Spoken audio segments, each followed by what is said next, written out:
பழனிசாமியின் பழைய ஊழல்கள் என்ற தலைப்பில் முரசொலி நாளேடு தீட்டியுள்ள தலையங்கத்தில் 10 தோல்வி பழனிசாமி பொதுக்குழு என்ற பெயரால் ஒரு கூட்டத்தை போட்டு புலம்பி தள்ளியிருக்கிறார்.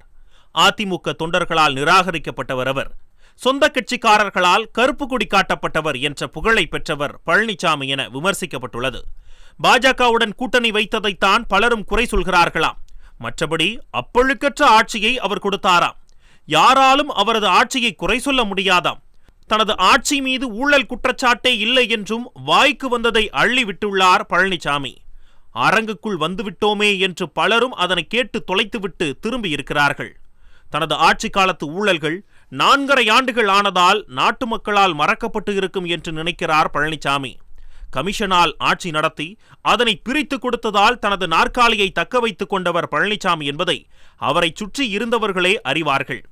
அந்த ஒரு செயலால் தான் தன்னை இன்னும் சிலர் ஏற்றுக்கொண்டு வணக்கம் வைத்துக் கொண்டிருக்கிறார்கள் என்பதை பழனிசாமியும் அறிவார் என்று முரசொலி நாளேடு தெரிவித்துள்ளது. தமிழ்நாடு ஆளுநரை சந்தித்து அதிமுக அமைச்சர்கள் மீதான ஊழல் பட்டியலை திமுக வழங்கியது.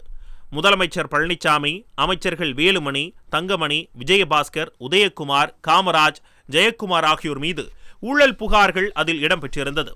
நெடுஞ்சாலைத்துறை, உள்ளாட்சி துறைகளில் மெகா டெண்டர் ஊழல், அமைச்சர்களும் முதலமைச்சரும் போட்டி போட்டுக்கொண்டு உறவினர்களுக்கு டெண்டர் வழங்கியதில் ஊழல், மின்சாரம் கொள்முதலில் ஊழல், நிலக்கரி இறக்குமதியில் ஊழல், பாரத் நெட் டெண்டர் ஊழல், உயிர்காக்கும் கொரோனா கருவிகள், மருந்துகள் வாங்குவதில் ஊழல், காக்னிசன்ட் டெக்னாலஜி கம்பெனிக்கு பிளானிங் பெர்மிஷன் கொடுப்பதற்கு அமெரிக்க டாலரில் ஊழல், குட்கா ஊழல், வாக்கி டாக்கி ஊழல், எல்இடி ஊழல், கடல் நீரை குடிநீராக்கும் திட்டங்களில் ஊழல், மின் நிலையம் கட்டுமான பணிகளில் ஊழல் என்று அப்போதைய முதலமைச்சர் பழனிசாமி மீதும் அவரது அமைச்சர்கள் மீதும் ஊழல் புகார்கள் வந்ததை பட்டியல் போட்டு தரப்பட்டதை முரசொலி நாளேடு நினைவு கூர்ந்துள்ளது.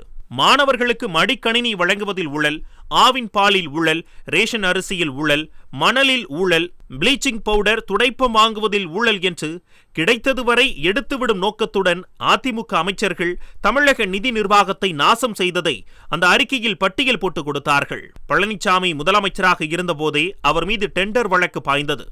உடனடியாக உச்சநீதிமன்றம் போய் தடை வாங்கினார். தடை கிடைக்காமல் போயிருந்தால் ஜெயலலிதா வழியில் அவர் பதவி விலகி இருக்க வேண்டும்.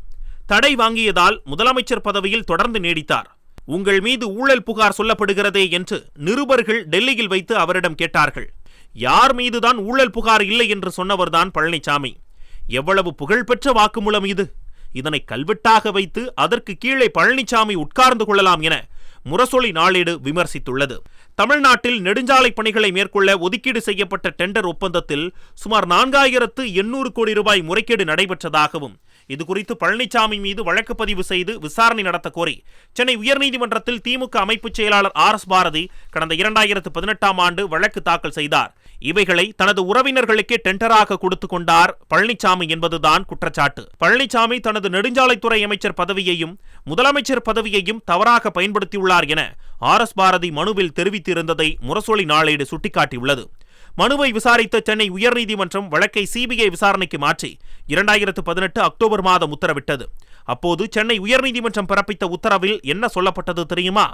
இந்த வழக்கில் ஆரம்பத்திலிருந்தே குற்றம் சாட்டப்பட்டவருக்கு ஆதரவாக லஞ்ச ஒழிப்புத்துறை பதில் மனு தாக்கல் செய்துள்ளது.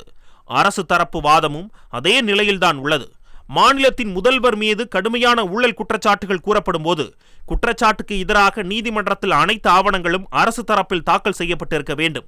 ஆனால் லஞ்ச ஒழிப்புத்துறை அதுபோல் செயல்படவில்லை. இதுவே நீதிமன்ற அவமதிப்புதான் என நீதிமன்றம் குறிப்பிட்டதை முரசொலி நாளேடு எடுத்துக்காட்டியுள்ளது. அரசியலமைப்பில் கூறப்பட்டுள்ளபடி நேர்மையான நியாயமான விசாரணை நடத்தப்பட வேண்டும் என்பதில் மாற்று கருத்து இல்லை. இந்த வழக்கை வேறு விசாரணை அமைப்புக்கு மாற்றம் செய்வது தொடர்பான அனைத்து வழிகாட்டுதல்களும் கடைபிடிக்கப்பட்டுள்ளது. பொது வாழ்க்கைக்கு வரும்போது அனைத்து மக்களிடமும் நேர்மையாக நடந்து கொள்ள வேண்டும். அதுவும் உயர் அதிகாரத்தில் இருப்பவர்கள் இந்த நேர்மையை கண்டிப்பாக கடைபிடிக்காமல் ஊழலில் சிக்கினால் மக்களின் சாபத்திற்கு ஆளாக நேரிடும். அதிக அதிகாரம் கொண்டுள்ள ஒருவர் மீது குற்றச்சாட்டு வரும்போது அது தொடர்பாக நடத்தப்படும் விசாரணை நேர்மையாகவும் நியாயமாகவும் வெளிப்படையாகவும் நடத்தப்பட வேண்டும் என்று நீதியரசர் ஜெகதீஷ் சந்திரா குறிப்பிட்டார். இதையெல்லாம் நாட்டு மக்கள் மறந்திருப்பார்கள் என்று பழனிசாமி நினைக்கிறார். உடனே உச்சநீதிமன்றம் போய் தீர்ப்புக்கு தடை வாங்கிக் கொண்டார் பழனிசாமி. தனது தலையை காப்பாற்றிக் கொண்டார் பழனிசாமி என முரசொலி நாளேடு விமர்சித்துள்ளது.